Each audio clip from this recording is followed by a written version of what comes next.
Aloha, this is a video for Rhino, and the situation we have here is a first project is a sort of name tag. So you see here a student's design, and what we normally do is we go up to File and export as DXF, and that's covered in the name tag video. But what ends up happening is if the design is on the right plane down here, it will not export. And I'm going to show you how to fix that.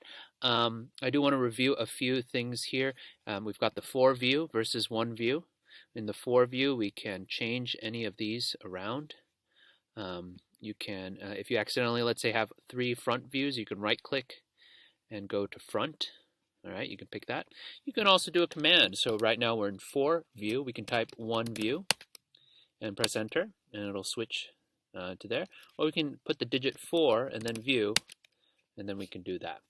And so what our ultimate goal is to get the design to show up on the top plane. So in this case, 4 view is helpful just so we can get the 3 dimensions here. Sometimes it's good just to focus on one. We're going to click and drag to select all. Make sure that you have your gumball on. And sometimes you just have to trial and error to figure out which of the 3 arrows. So if you kind of look down here, X, Y, and Z, those are our coordinate axes. And so with it selected, we can click and drag, and we can rotate it around. So here, this is not helping, so I'm just going to let go and undo. We know it's not red.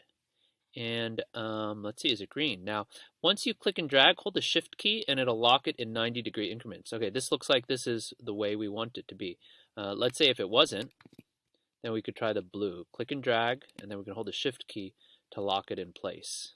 All right.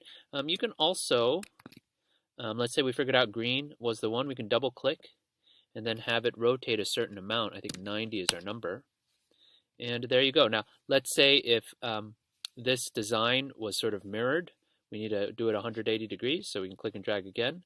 We can go click and drag, again, click and drag, and then hold the Shift key, and you can flip it around as needed.